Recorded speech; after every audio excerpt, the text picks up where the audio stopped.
What's up, Tanner J-Man Show Nation? This is Tanner Lee, one half of the Tanner J-Man Show, and on behalf of myself and my co-host Josh the J-Man Munt, we appreciate you listening to our podcast. If you're a new listener to our podcast, please subscribe wherever you get your podcasts at. If that happens to be on Apple Podcasts, please give us a rating and review, as that helps us out a bunch. Watch our podcast live every Monday night from 6:30 to 7:30 Eastern Standard Time on the ISC Sports Network, and make sure to give us a like on Facebook and a follow on Twitter and Instagram at Tan and J-Man Show. Now sit back, relax, and enjoy some hot takes, topics, picks, and more on a brand new episode of the Tan and J-Man Show.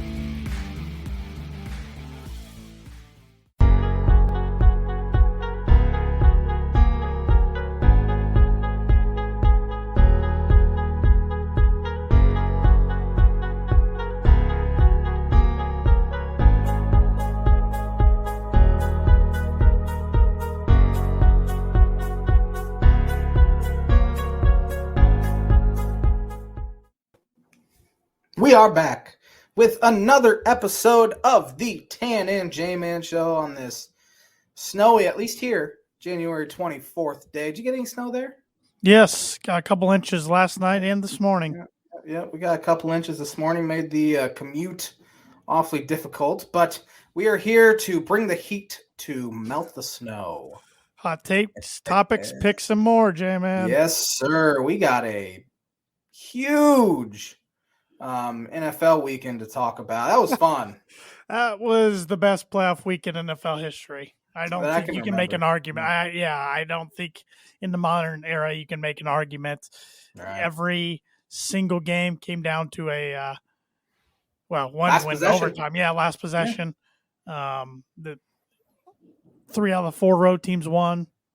It's crazy. It's good weekend of football. Well, got some birdie bogey for me? Yes, I do. Let me bring it up here. I've been fighting through 2 questions, but I'm going to give you the one I think is a little easier. It's not going to help me. Patrick Mahomes has 25 career passing touchdowns in the playoffs, the most by any quarterback through 10 career playoff starts. Going into yesterday, who were the 2 tied for the most through 10 career playoff starts? So these 2 are tied for second now. How many do they have? 23. 23. Dang, through 10 playoff games. Mm-hmm.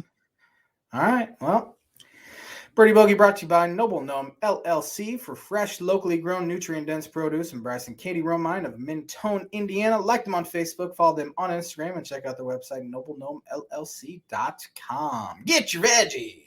And get your merchandise, get your CSA packages.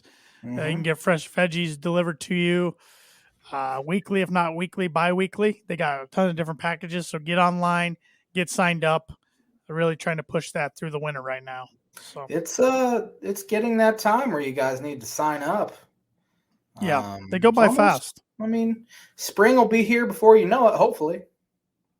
Yeah, it doesn't. I mean, today we can definitely hope on a day like today. It doesn't feel like it at all. But here's the other birdie bogey question I was thinking about giving you. So the Rams and 49ers are going to be playing for an AFC championship. It's the 5th time that teams from the same division will meet with a trip to the Super Bowl on the line the last 25 seasons. 5th time? Yeah, I was going to have you name 2 of the other 4 times. Well, I know Patriots and Jets were one, weren't they? Nope. No, they weren't? That was a divisional, huh? Obviously, because the Jets beat them. Seems like Steelers-Ravens won. That was back in 2008, AFC Championship game. Yep. We got a par at least. No, you wouldn't have. You had to get 2 to get a par. 2 to get a par? 2 out of 4. Oh, no, that would have been 2 out of 4 to get a birdie. Maybe I should have made 2 out of 4 to get a par, 3 to get a birdie. But anyways, this isn't the question anyway, so it doesn't matter. But well, I'm now curious. Trying to go back. 49ers Seahawks, right? Yep, 2013, the Crabtree game. Crabtree game. I don't think who else played. AFC East blows, AFC South blows.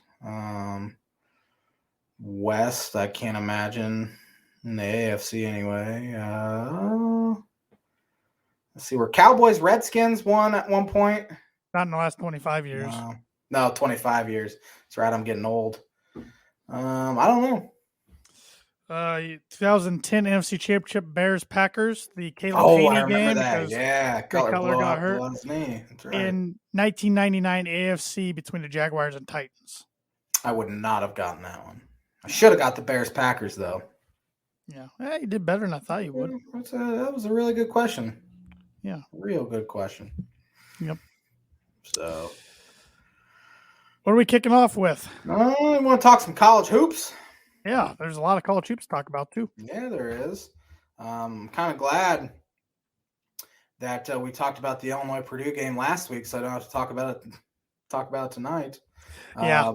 But unfortunately, you're going to have to talk about the Indiana Purdue game there on Thursday. Seems like a long time ago. It does. It does. It was just Thursday, but yeah, the streak has been broken. Mm-hmm. Purdue had 9 straight wins over the Hoosiers, 5 straight down in Bloomington. Streak was snapped in a 3-point loss. Just a weird game. I don't want to call it, I'm not going to call it a fluke by any means, but a lot of weird things happen. I mean, Trace Jackson-Davis gets 4 fouls, barely plays. Rob Finney goes off for a career high 20 points, or maybe 20. Sorry, go ahead. He hit like 4 threes in the first 10 minutes, didn't he? He was insane. Yeah, he had, I think, 20 points, 17 of those in the first half. Yeah, he went nuts. Like I said, Jaden Ivey gets 2 fouls, including a flagrant foul in the first half. He had to sit most of the first half. Purdue and Indiana both missed 10 free throws each. Indiana only turns over the ball 3 times. It was just really, really odd. And then yet Purdue found themselves in a position up 2 with a little over 40 seconds left with the ball and couldn't capitalize. Travion Williams got a great shot, great look. Shot he makes more times than not, and he airballed it from about 4 feet. I don't know what happened there. He airballs it. Indiana takes timeout, draws up a play, and Finney hits the go-ahead 3. Then Jaden Ivey comes down, tries to tie it up, but loses the ball midair. Then Trace Jackson gets it, hits both free throws. Then Jaden Ivey tries to tie it up with a long 3, and it hits the backboard and the rim twice and goes out. So would have forced overtime, and then Indiana rushes the court and gave him Mike Davis his first real signature win as Indiana's head coach. Mike Woodson. I said Mike Davis. Good catch. Wow. Yeah, Mike Woodson. I literally watched the final 33.5 seconds of that game. That was all I watched of it because after Illinois loses a game, I tend to not want to watch any Big Ten basketball. So I'm like, I got to tune in. It's too close not to tune in. I thought Ivey's shot at the end was in. I mean, as you said, it hit the rim, bounced backboard, about fell in. Game of Rob Finney's life. Of course, he's from Lafayette. Has he had much success against Purdue in his career up to this point? No, not at all. Nope. Of course, Indiana was due to finally beat him. I mean, sure. A 5-year, almost 6-year streak, essentially. Yeah, back to February 20th, 2016. Yeah. The last time. That's a long time not to beat an opponent in really any sport. Mm-hmm. So they were overdue, and it was at home. And I think this Indiana team's solid. I don't even want to talk about the rushing the court thing because that's such a stupid thing that people argue about. Let them have fun. But at the same time, it's kind of pathetic. Right as I said, I wasn't going to talk about it. I think it's kind of pathetic. I had no problem with it, Josh, to be honest. I mean, rush the court, whatever. But I mean, they want to act like they're this blue blood. That's true. Sort of program, and beating Kentucky back in 2009 or whenever that was, 2010, 2012, 2011. Was it 11-12 season? Yeah, it was early. That made sense. They had this rebuild where they tore it down. Worst team in college basketball. And they beat the number 1 team in the country, sure. On a buzzer beater. Yeah. On a true buzzer beater. Mm-hmm. This wasn't even a true buzzer beater.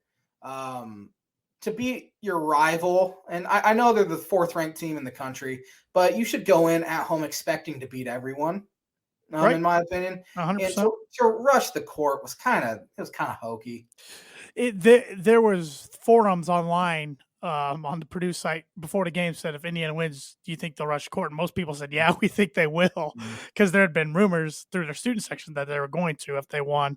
But no, I agree with you. Like, I know when I was on the paint crew, I'm sure it's the same way now, especially since Purdue's ranked number 6 in the country now, and they were really bad towards the later part of my college career. Even if we would have beat a top 5 team, we weren't rushing the court because we expected to beat opponents in Mackey Arena. Right. That just was what it was. And that's kind of the same. Illinois has rushed the court a few times, just like 2 times, I think. And one, Tyler Griffey buzzer beater. That's cool. You knew it was going to happen. Then they rushed the court when they beat Michigan State, Ayo Dosunmu's freshman year, when I think Michigan State was ranked 5th. And after the game, Ayo said, that is the last time you guys are rushing the court because we are going to beat whoever comes in here. Yep. We're expected to beat them, so don't ever rush the court as long as I'm here again. And, you know, it is what it is. And it's been 6 years. Those freshmen at Indiana were what, in 7th grade? Last time Indiana beat Purdue? Yeah. So, insane. I mean, yeah, like there's no undergrad student there that had ever seen IU beat Purdue at basketball. So they were fired up. I get it. You know, I think the only time I've ever seen Purdue rush the court in basketball that I can remember was 2008. Robbie Hummel, Juwan Johnson's freshman year, they beat a top 10 Wisconsin team. I remember that was the only time I can ever recall Purdue rushing the court. It's so much more difficult to rush the court at Mackey Arena. You have to jump the down. Way it's set up. Yeah, dangerous. Where Indiana's right on the court. Right. Illinois is right on the floor. But that's another thing, being right on the floor and everything. I'm surprised, and it's hard to restrict a court rushing, storming happening, but I'm surprised now in the age of COVID that they're still allowing this.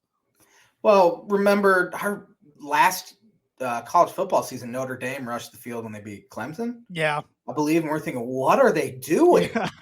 And plenty of programs rushed the field this year in college football, including Purdue.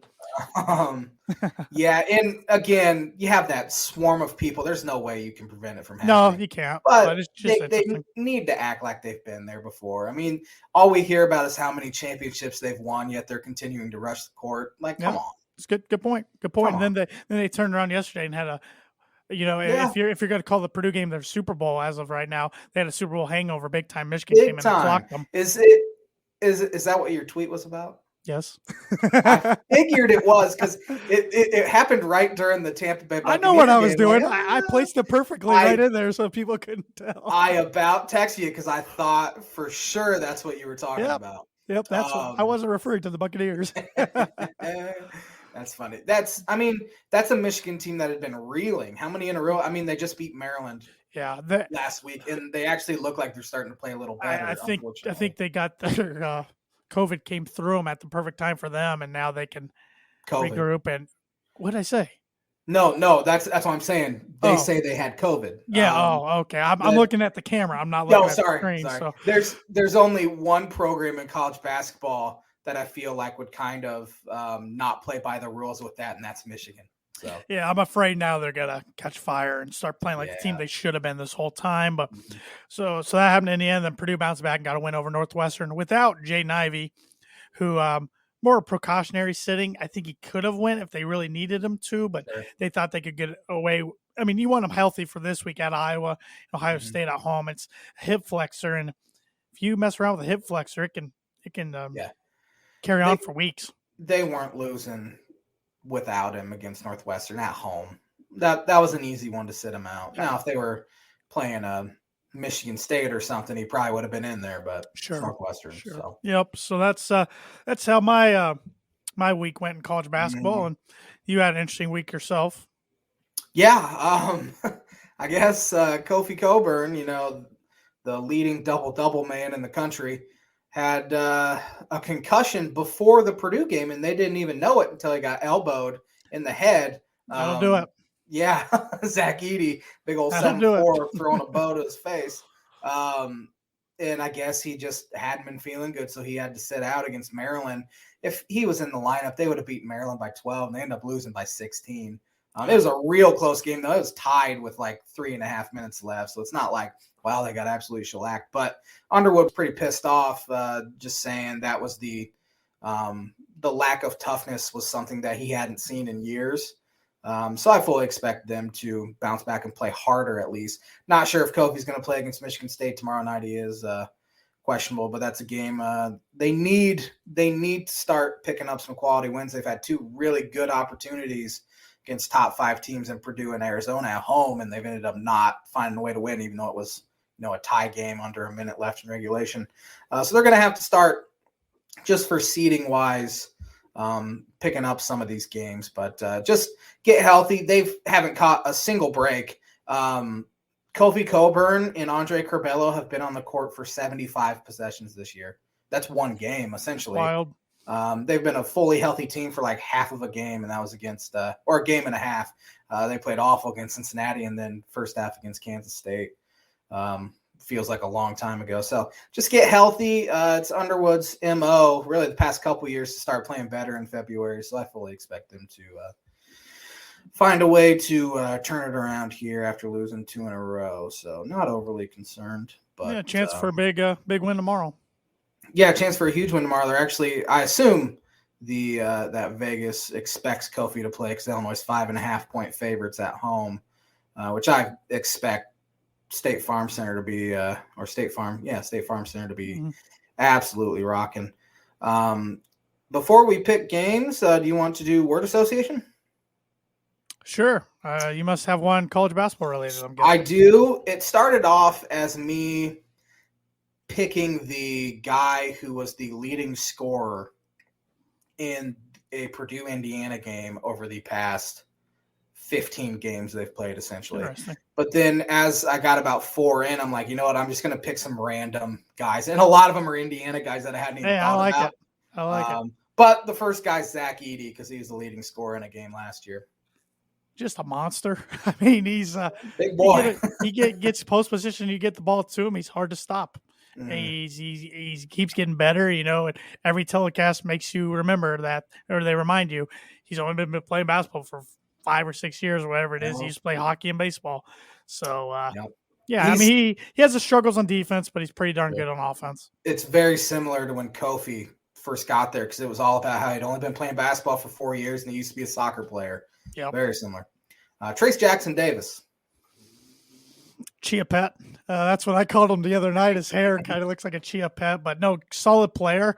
I actually think the more I think about the game, the Purdue IU game this past week, I think it would have been more beneficial for Purdue if he was on the court more than he wasn't. Purdue can seem to cause post guys havoc or disrupt them more. The guards hurt them. And especially because Jackson Davis doesn't shoot outside of 10 feet. 100%. Yeah. Those are the kind of guys that Edey and Travion can guard. I'm not sure they can guard a big man that's jacking up threes. Yeah. Good player, though. I don't think he'll be great at the next level. Because of those same. I mean, he's a great athlete. Yeah, he just you got to shoot. As a big guy, you got to shoot in NBA. Yep. Travion Williams. He's been in a funk lately, but best passing big man I've ever seen at Purdue, easily. He's a great passer. Good. He's improved a ton from the time he came on campus as a freshman, gotten tremendous shape compared to what he was as a freshman. I think he'll have a good career overseas. I'll never forget his kind of coming out party his freshman year. He didn't really do anything for the first month and a half, and then it was the Crossroads game, wasn't it? That he kind against Notre Dame and a loss. Yeah. Yes. Had his first game where like, man, this guy might be pretty good. Very quick feet for a big guy. Eric Hunter. Glad to see him have a great game on his birthday yesterday. A guy that's been kind of the GOAT on the message boards all season long. Kind of the, I don't know what you want to call him. The kicking boy. That's not the right term. But he's punching the one that punching bag. Yeah. He takes the brunt from it on the message board people. But when he graduated high school a few years ago, he's top 10 scorer in Indiana high school basketball history. So he can fill it up when he needs to be, but that's not his role at Purdue. He's a defensive player, and that dunk a few years ago against Indiana was huge. Romeo Langford. Oh, Romeo. We're out there, Romeo.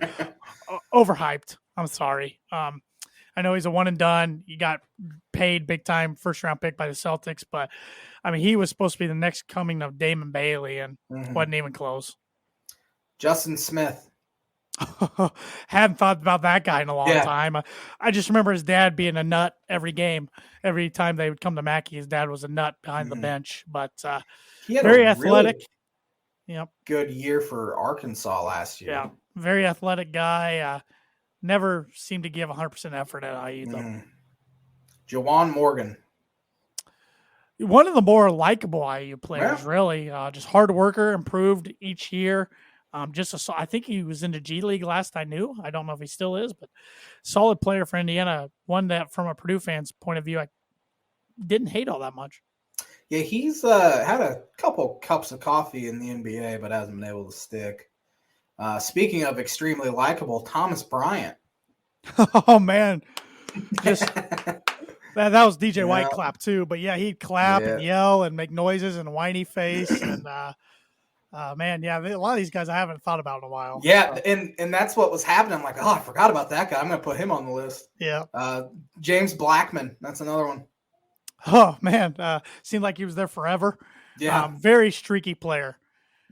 He had a lot of injuries, but when he could get hot, he could really shoot it. I remember when they beat Kansas on the aircraft carrier, and then Indiana was ranked like number 3 right away, and then they didn't even make the tournament. I don't think that year. They finished. That was that Crean's last year? It sounds right. If not the last, it was second to last. I kind of get those years mixed up. Yeah. Troy Williams. I was thinking about him the other day. Athletic. Seemed to always posterize people running the baseline on a backdoor cut or something. Had a cup of coffee in the NBA. Yeah, just a great dunker, freak athlete. Yogi Ferrell. I think we've had him on the list before. Yeah, solid player all 4 years at Indiana. Another guy who had a cup of coffee in the NBA. Good shooter, was pretty clutch at times. Came in with that really good Indiana team, and then became his team over his career. Nick Zeisloft. I couldn't even told you he played at IU. That's I forgot about him. I don't even know what to say about him. All I can remember, he transferred from like a directional Illinois school, I want to say. Illinois State, wasn't it? What was it, Illinois State? Yeah, he was supposed to be a great shooter.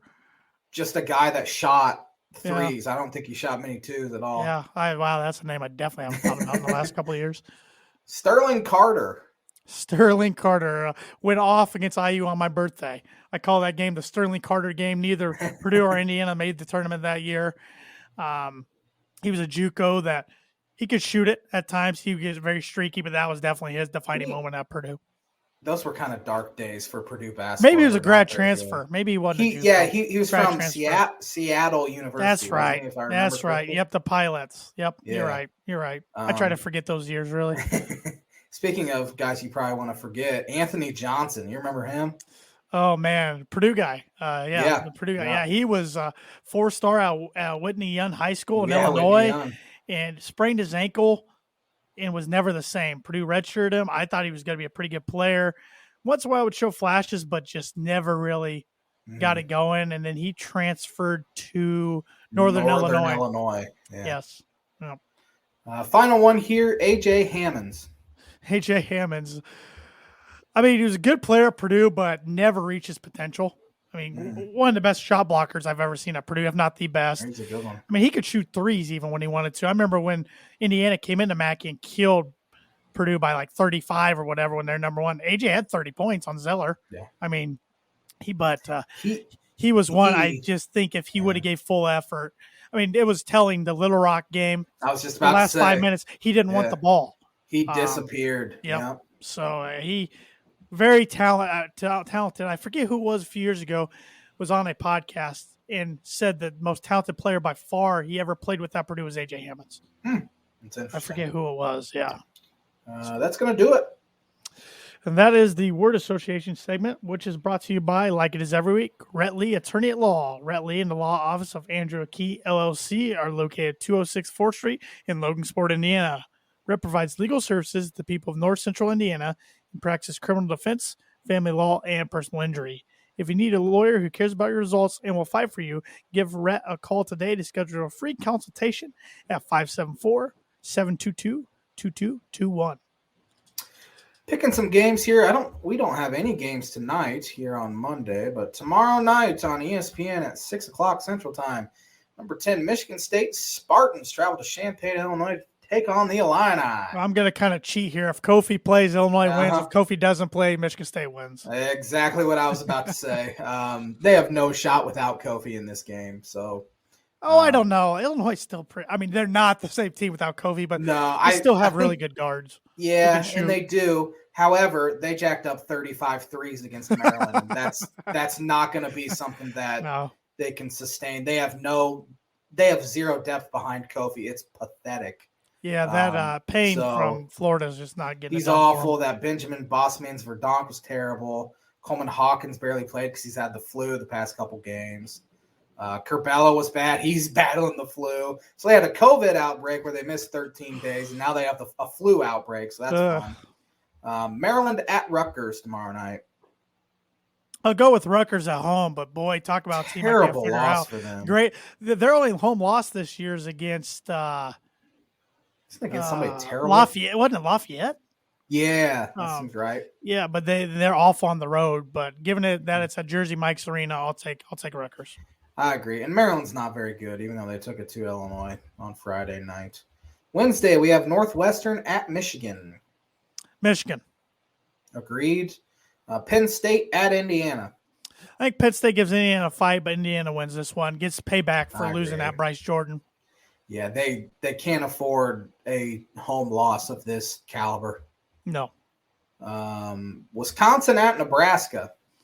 Wisconsin, they'll bounce back and win that one. Yeah, Wisconsin got beat pretty handily against Michigan State. Finally woke up one game. Finally kind of had their coming to. I could see this one being close, but give me Wisconsin. Number 16, Ohio State traveling to Minneapolis to take on the Gophers coming off a win against Rutgers. Let's call them Buckers. I think Ohio State gets it done, but in a close one. Yeah, give me Ohio State. I think this will be very close, though. Purdue at Iowa. I think Purdue gets them done on the road, but in a very close one. Iowa gave them a scare, almost coming from behind. That press will give Purdue's guards issue, so I hope they're ready for it this time.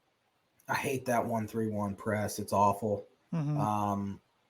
Yeah, Purdue's had a lot of success at Iowa, too, haven't they? They have. I mean, Purdue struggles at defense, but Iowa really struggles at defense, so hopefully Purdue can score more than they can. Give me the Boilers. Saturday afternoon, there's no Friday games this week. Illinois at Northwestern. Your favorite game of the year? Illinois gets it done, but in a close one. I think it'll be a nail biter. Yeah. They'll want this one bad. Yeah. They probably stormed the court, J-Man, against number 24. Oh, absolutely. Well, it'll probably be 75% orange. Yeah, that's true. Pete Nance has given Illinois fits in the past because of his ability to shoot the three ball. Yeah, but they're making him guard the centers. I mean, Purdue got 4 fouls on him yesterday. Yeah, that's the thing. He'll have to guard. Hopefully, Kofi will be back by then. Robbie Barron has also kind of hurt them in the past because he's 6'9" and 6'4" DeMonte Williams is having to guard him. Boo Booey went off a hot streak on Purdue yesterday. He had like 4 NBA range threes in a row. I don't worry about Boo Booey with Trent Frazier on him, although Trent Frazier was horrendous defensively against Maryland. But I didn't know this before the Purdue game in practice. I guess he took a horrendous fall and hasn't practiced since playing against Purdue. Yeah, he looked good against I don't know Purdue, if he played over the weekend. Yeah. So I don't know what's going on. Michigan at Michigan State. Ooh. Give me Sparty in this one. That would be a good one, though. Yeah. Home team. It's tough to pick against the home team. It is. Indiana at Maryland. This is an interesting one. I'll take IU in a close one, but this is a toss-up. I'm not sure. That's a tough one to predict. Give me a home team. Give me Maryland. Rutgers at Nebraska. Could Nebraska get maybe their first win of the season on the Big Ten play? No, Rutgers. Give me Rutgers as well.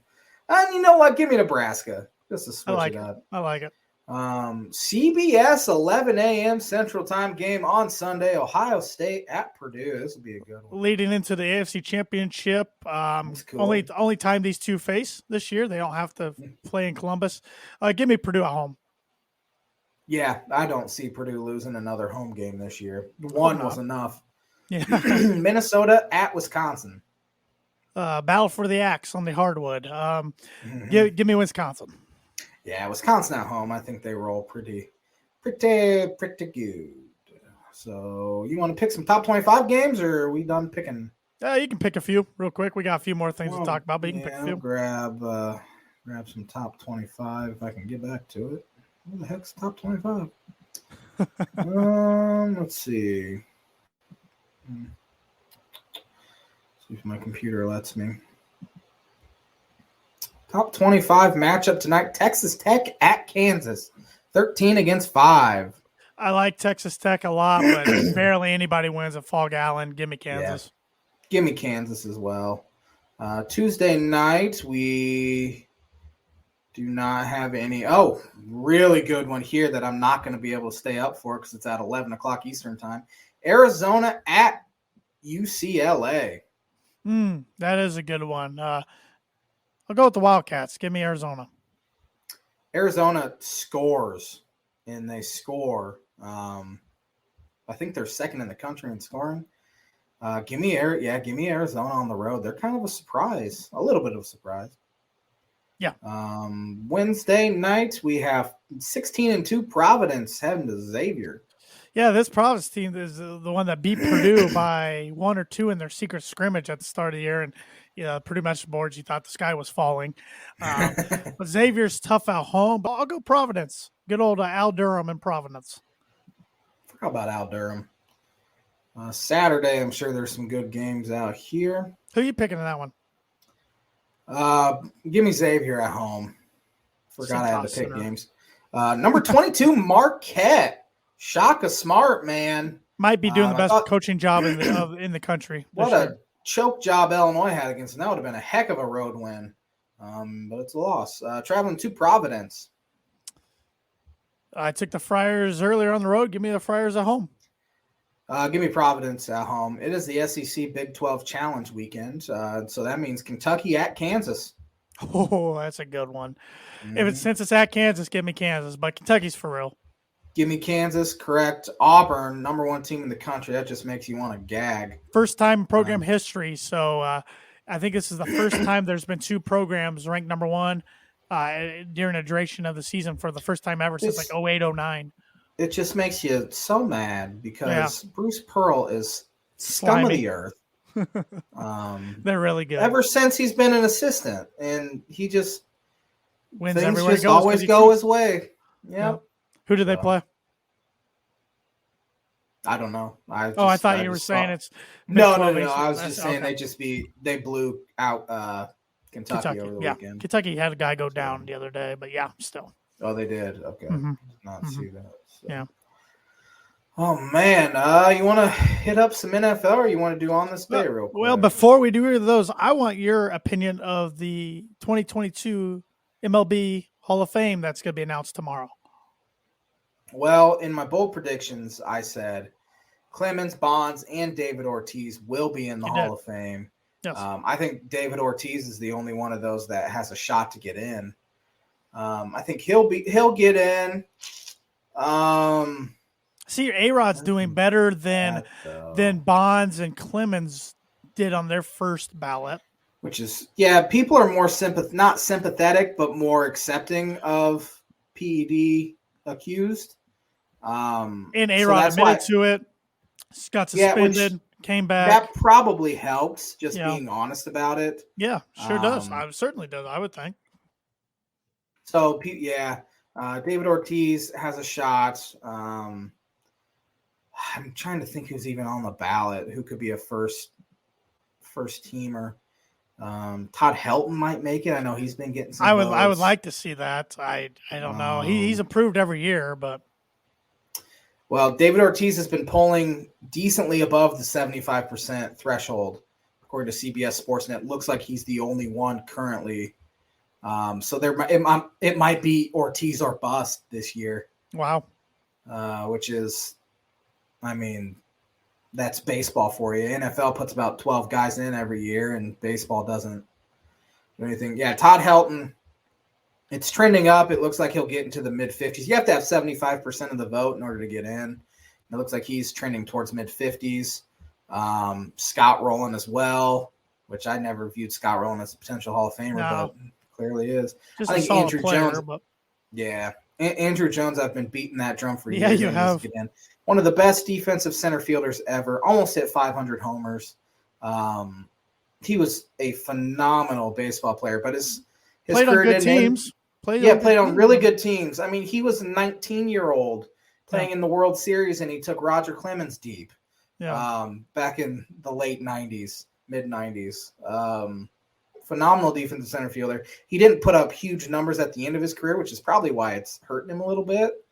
But he's a guy that probably good enough to get in. Yeah. Look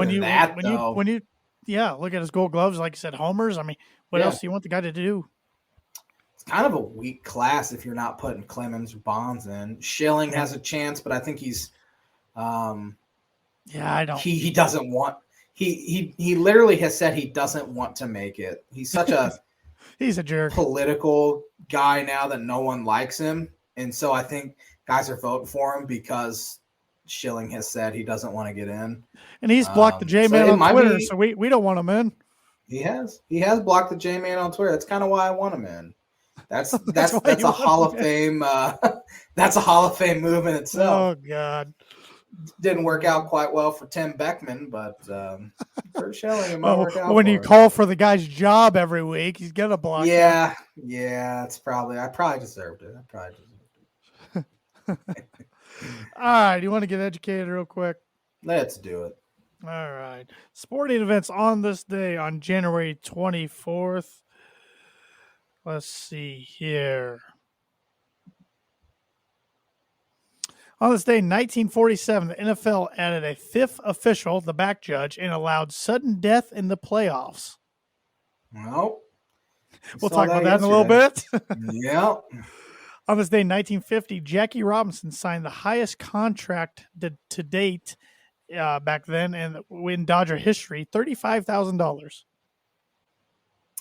What year was that? 1950. Doesn't seem like a lot of money back then either. No, it doesn't. Also, Jackie Robinson on this day in 1962 was the first African-American elected to the Baseball's Hall of Fame. Bob Feller was also elected that year. Pretty good class. On this day in 1964, CBS purchased the 1964 and 1965 NFL TV rights for $28.2 million. Wonder what that's going for now. What's the going rate? Billions. Couple bill, I know. Yeah. Yep.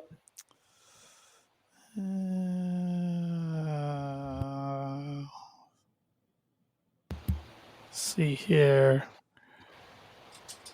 On this day in 1982, Super Bowl, it looks like 26 from the Pontiac Silverdome in Detroit saw San Francisco 49ers beat the Cincinnati Bengals 26-21. MVP Joe Montana. I probably would have got that one correct. I should have gave that to you. Yeah, I kind of forgot where I was and what I was doing here. On this day in 1990, LA Lakers Pat Riley became the 13th NBA coach and the fastest coach to reach the 500 victory plateau as the Lakers beat the Pacers 120-111. Riley was 500 and 184 at the time, surpassed Don Nelson, who was 500 and 317 to reach the milestone. Oh, Donnie Nelson. On this day in 1999, David Duval eagled the 18th hole for a final round 59 to win the Bob Hope Chrysler Classic at PGA West. At the time, he became only the third player to fire a sub-60 round on the PGA Tour. Did he do a whole lot after that? Got world's number one, won the British Open in 2000 or 2001, I want to say, and never won again. Now he's, I think this past week made his senior tour debut. He's trying to get his career going on the senior tour now. Run it back, huh? On this day in 2010, the AFC Championship was won and decided in Lucas Oil Stadium as the Colts beat the Jets 30-17. Yeah, that was that Jets team wasn't even that good, and they just got hot at the right time to get there, and then back-to-back years. On this day in 2010, the NFC Championship was decided in the Louisiana Superdome as the Saints beat the Vikings 31-28 in overtime. Brett Favre threw that cross-the-body interception. Yep. Also on this day in 2016, the AFC Championship was decided in Mile High Stadium as the Denver Broncos defeated the New England Patriots 20-18. And the NFC Championship was decided in Bank of America Stadium as the Carolina Panthers defeated the Arizona Cardinals 49-15. I remember that one. Didn't the Cardinals have to start Ryan Lindley or something like that? I don't recall. Was Palmer Carson get Palmer hurt? still there? Yeah, Palmer would have still been there. Yeah. That's going to do it for On This Day this week. So a lot of good championship stuff. And before I forget, and this will segue us to the NFL, this is an interesting stat. The last conference championship Sunday with no Tom Brady or Aaron Rodgers, the quarterbacks were Peyton Manning, Drew Brees, Brett Favre, and Mark Sanchez, the ones we just talked about. Oh, Mark Sanchez. Yeah, man. Palmer did play in that game, and he threw 4 interceptions. That'll do it. That's why Lindley came in. Lindley didn't even come in. I don't know. I don't know where he got that from then. It seems like the Cardinals had to play with a backup, or maybe that was Houston. I don't know. I do not. Houston has thrown Yates out there and Savage and Osweiler and a whole bunch of people in the playoffs. So, yeah, but that was a fantastic weekend of NFL playoffs. Man, I can't think of a better week. I mean, Cincinnati beats Tennessee on the road in the last-second field goal. Mm-hmm. And San Francisco defeats Green Bay on the road in last-second field goal. Then the Rams defeat Tampa Bay on the road on a last-second field goal. Then we get the Chiefs defeating the Bills at home in an overtime touchdown. Just unbelievable. Just when I thought the games couldn't get better, each one topped the previous one. Yeah. Aaron Rodgers doesn't deserve to be in the same conversation as the Peyton Mannings or Tom Brady's of the world. That's over. I was thinking about that today a lot. Unbelievable talent. Mm-hmm. But he's only been to, and yes, he won it over the Steelers, but he's only been to one Super Bowl. And I know you got to have defense, weapons, offensive line around you, but the Packers have underachieved in the Aaron Rodgers era. Absolutely. I will even say they underachieved in the Brett Favre era. Yeah, I agree. If the Steelers would have won that Super Bowl, we'd be talking about Aaron Rodgers like we talk about Dan Marino. Very well put. He is the Dan Marino of this generation. He just happened to find a way to win one. Yep. He has choked at home how many times? He's done. Can't beat the Niners. Giants. Can't beat the Niners. Cannot. He's 0-4 against the Niners, isn't he, in the playoffs? Yep. I know that the conditions were terrible, and Green Bay special teams were horrendous. I mean, they had a kick block, and they had a punt block, and it was returned for a touchdown. But Aaron Rodgers was awful. Their special teams has been bad all year. So it's been graded out as the worst special teams in the NFL this year. And I thought the Broncos were, so that's wow. I literally saw a metric where they were like 32nd. No, I believe everything. And I've heard Packers fans complaining about it all year, and I'm like, it's special teams. It's not Zook's fault. Zookster's not there anymore. Yeah, he's not there anymore. I think he's in Maryland, isn't he? At Maryland with Mike Loxley. Yeah. But Rodgers could not put together. I thought for sure Rodgers. Okay, they gave him. I think they tied it with like 3 minutes left. Oh, that's plenty of time for Rodgers to get down in field goal range. We've seen it 1,000 times. For whatever reason, in the playoffs, it just doesn't click for him. I don't understand it. Nick Bosa's a beast, man. Yeah, he's better than Joey. He's better than Joey. Absolutely. Yeah, so, and that's another guy. It's a little off topic that has opted out of a college football season to start training for the NFL. Didn't he? Yes. We've seen a lot of those guys have success. Yeah. Do you remember D'Amico Ryans with Houston Titans? He's their defensive coordinator in San Francisco. I couldn't have told you that. Yeah. So he's been like a head coaching candidate now. They have gotten hot because we're thinking, man, is Shanahan and Lynch going to get fired? Like mid-season, we were thinking that. Now they're in the NFC Championship game. Arguably doing the best coaching job because, I mean, they're just playing their game, running the ball, playing good defense, telling Jimmy G not to turn over the ball. And he still finds a way to have terrible turnovers, but they're overcoming them. It's getting weird. It's getting interesting, though. Like, if he leads them to the Super Bowl, say they win the Super Bowl, can they move on from him for Trey Lance? I'd move on for an Aaron Rodgers. I don't know. We still don't know how good Trey Lance is. I know, that's what I'm saying. I mean, a quarterback needy team that's might the thing. throw them an offer they can't refuse for Trey Lance. And it could be one of those, it could be one of those things where Jimmy G is expensive. So I don't know if they're going to be able to move his contract anyway, but they're going to try to have to dump salary to sign some of these guys. But that's a real good question. If they find a way to beat the Rams in, depending on how Jimmy G plays, of course, that will be something that they're going to have to figure out. I mean, I know he's not the world's best, but I mean, if they make Super Bowl, Jimmy G's helped lead them to two Super Bowls in 3 years. The last 3, yeah. So that's tough to let go of a guy who's done that. We haven't seen a quarterback of his caliber lead teams to the Super Bowl since like Trent Dilfer. Brad Johnson, Jake Delhomme, I guess, kind of comparable. Would you throw Matt Hasselbeck in that, or was Hasselbeck a little better?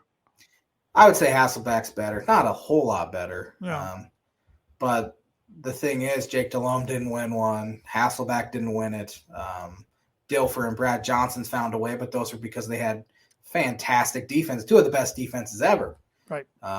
So you can win with a quarterback that's as mediocre as Jimmy Garoppolo. We haven't seen him win Super Bowls in almost 20 years now. So it'll be interesting. I don't think we'll make our picks later, but I don't think he'll make enough plays to beat the Rams. But I think their defense will absolutely keep him in it. Going back to the first game of the week, and the Cincinnati Bengals went into Nashville and got the win. One of your bold predictions for 2022 already came correct. Yeah. It was the number 1 seed in the at least I don't remember if I said AFC or just one number 1 seed. You said AFC particularly, so you got, because you thought the Titans would get the number 1 seed. So I mean, correctly. Both number 1 seeds lost at home, and I knew the Titans were going to be the 1 seed, and that was kind of an easy prediction. But the Titans are a team that probably need to start thinking about a quarterback upgrade as well. I mean, he threw how many interceptions? He threw at least one, I know. One real bad one late. They have one of the best running backs in the NFL, not the best running back in the NFL. Really good defense, really good coach. I don't think the Titans can take that next step until they find a better quarterback than Ryan Tannehill. But speaking of really good quarterbacks, the Cincinnati Bengals have one. Again, they're going to have to fix that offensive line, though, because he's going to blow out his ACL again, because he got sacked 9 times on Saturday, and they still found a way to win. They have a really good running back in Joe Mixon, maybe the best trio of wide receivers in the NFL with T. Higgins and Jamar Chase, and who's the other guy? TJ Tyler Boyd. That's a really fun team, and they're a really likable team as well. Joe Burrow's super easy to root for. I love what he said. Their kicker said. Did you hear that quote? Yeah, that was cool. Yeah. That the kicker was swinging his leg in warm-ups and kind of stretched right before he kicked field goal, because looks like we're going to the AFC Championship. Yeah, looks like we're going to the AFC Championship. No big deal. That's awesome. Yeah. They're just a team having fun. No pressure on them this upcoming weekend. 0 pressure. Yeah, you beat the Chiefs once. I know it wasn't an Arrowhead, though, but you beat the Chiefs once. So, I mean, Cincinnati's partying like it's 1991. This is just gravy for them right now. So, but we already kind of covered the Saturday night game between the Niners and the Packers. My dad, who's a big Aaron Rodgers fan, and he's disagreeing with a lot of things we're saying, he wants us to know that Rodgers' playoff career rating he has a playoff career rating of 101, 45 touchdowns, 13 interceptions. That's pretty good. That is pretty good. Hasn't won enough, though. No. It's all about the wins there, Big E. Now, I know we both had bold predictions for 2022 that Rodgers would be starting quarterback for Green Bay week 1. Now that they got bounced in the divisional round, does that change your tune? I think he's probably closer to retirement than he is going anywhere else. He says he doesn't want to be a part of a rebuild, which that might be what the Packers end up having to do. Any team that has Aaron Rodgers on is not going to be in a rebuild. That's it, and that's a good point, regardless of what the team looks like. Right. And Aaron. So it looks like they had repaired their relationship, but maybe losing in the playoffs early again, like they do about every year, it feels like anymore. It just sounded like a guy that was giving his goodbye to Green Bay in the post-conference. Yeah. And the whole last dance thing that he was posting about back in August, and then they end up losing, kind of made it funny. But I don't know what team he'll end up with. I'm sure every single NFL team should be interested in him. Well, you've got to think every quarterback needy team's going to take a swing at him and Russell Wilson. Absolutely. Do you have the draft capital and possibly a good player to throw in there to get him? That's going to be the key. Question. Mm-hmm. Wilson will be far more affordable than Aaron Rodgers will. Even him, though, I think affordable. Still. And then there's Deshaun Watson out there, but too much has to be cleared up with him, I think. It's going to be quite the offseason to watch as far as quarterbacks go. Well, even right now with head coaches, we're in conference championship week, and there's been 0 head coaches hired. Usually they're all done by now. Yeah. So I don't know what the wait is. Know a lot of guys have had second interviews places. I know Brian Dable interviewed with the Giants today for the second time. Tomorrow. They end up bringing Dan Quinn. Is it tomorrow? Instead for a first interview, yeah. The Broncos today had Nathaniel Hackett, offense coordinator of Green Bay, in for his second interview. And they're supposed to have Dan Quinn in for another one. Kevin O'Connell, who's the OC, and the Rams supposed to be, but they can't talk to him till next week. So by that time, it might be too late for him. I don't know. So we'll see. We'll see, because Schefter thinks the Broncos will make the first hire and get the domino rolling for the other teams. So we'll see. Once one guy gets hired, it seems like boom, boom, boom domino after effect. That. So, yep. But yesterday's games were even better than Saturday's games. Mm-hmm. Yeah, Tom Brady about lucked into another insane comeback that was not even due to anything he did, is the thing. The Rams fumbled twice deep in their own territory. 4 times total. 4 times total. Yeah, one heading into the end zone that would have sealed it pretty much anyway, right, at halftime. Yep. And I just thought for sure, here we go again. Tom Brady's going to end up winning, but Matt Stafford threw an amazing pass to Cooper Kupp to get Cooper Kupp's so good. He's such a good route runner. Good. And he was one of the guys that fumbled, so it's kind of redemption for him there at the end. And then the Rams kicker missed a 47-yard field goal short in the warm weather. In warm weather. And so it was just all of that combined. You're like, that's a classic way to lose to Tom Brady. But they found a way to finish it off, luckily, because I'm sure a lot of people are happy. You ruined that for me. I was watching on streaming. I was a little behind, and you text our group with Stafford with exclamation points. So I'm like, okay, he did something. And then I see the pass, but it was still very exciting. I got up from the couch and clapped. So I was excited. I want Von Miller to get another ring. Which he played pretty good yesterday. He did play well yesterday. And then one of the best NFL games I've ever watched, if not the best NFL game I've ever watched, to cap it off, it absolutely lived up to the hype. All week, we've just been thinking this should be the AFC Championship game. And back and forth. 3 touchdowns scored in the final minute 54, and then 13 seconds left. Kansas City gets the ball at the 25-yard line and gets into field goal range. Yeah, I'm watching that. I'm like, I don't think he can do it, but if there's any guy in the league who has the arm strength to throw deep one and get him in field goal range, and that time it's him. Look what happened. The more I think about that, why didn't Buffalo squib kick it? They absolutely should have. I mean, that would have taken Kansas City would have got the ball plugged with 8 seconds and probably had one throw instead of 2. Yep. That was pretty dumb. Or even just like pooch kick it a little bit. Just hit it real high. And I know you don't want to risk giving up a kickoff return touchdown, but how often does that happen? Right. And we'll talk about the overtime here in a bit, because I got a lot of thoughts on that. And I know we're getting close to the end of the show, but still, you can't stop them getting in field goal range. 13 seconds left. You didn't win. You didn't deserve to win the game. Sure. I mean, there was atrocious defense. I know you're trying to play soft coverage because you don't want Tyreek Hill to get out in the open space and then it's boom, game over. Yeah. But it was really way too easy for them to get into field goal range. There was nothing. Kelsey ran his own route. Did he? Mm-hmm. Told Mahomes he wanted to run his own route, and Mahomes during the cadence said, I think he said, do it, they said on Twitter. that was the message to Kelsey to run his own route that he wanted to. They talked to Mahomes about the drive before. And he ran his own route in open space. Yep. Pretty smart guy there. Yep. I hate them. Mahomes threw for 177 yards over the past 7 minutes of game time. That's from the 2-minute warning on. He and Josh Allen are incredible. This era's Peyton Manning, Tom Brady. Absolutely.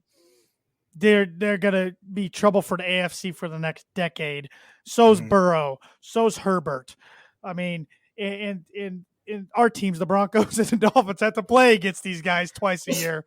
Yeah, just watching those two quarterbacks play. I text my dad and I go, Dolphins have no shot. None.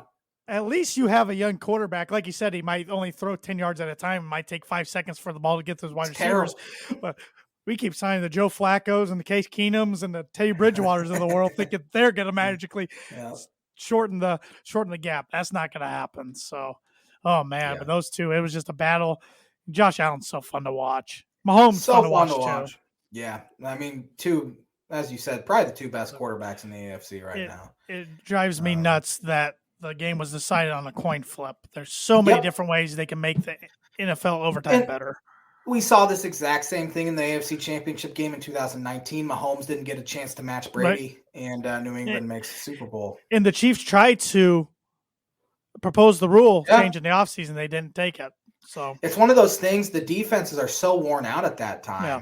When you're playing an elite quarterback, it's almost not even fair because they're going to go down and score touchdowns. I get it. Defense wins championships, but I would like to see them go one of two models. Do the college route, but start them on the 40-yard line, or do 10 minutes and you play till the clock hits 0.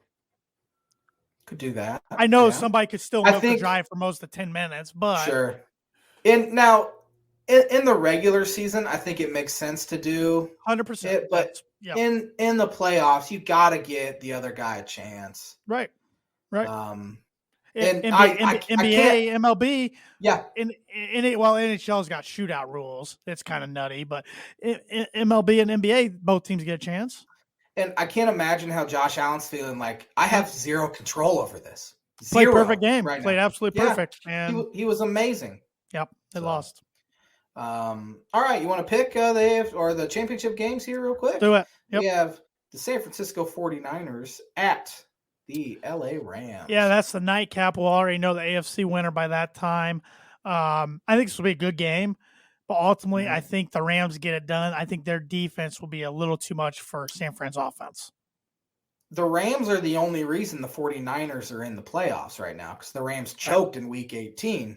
So if they lose, they're like, man, we should have played a little harder in second half of Week 18. This will be the J-Man's Book It prediction of the week. I think both home teams win. It's such a cop-out, but I think they're the better teams. I think we can see Kansas City in the Super Bowl for the third straight year and the Rams in the Super Bowl for the second time in the last 4 years. And even if the Niners make it in Kansas City, that's the rematch of 3 years ago.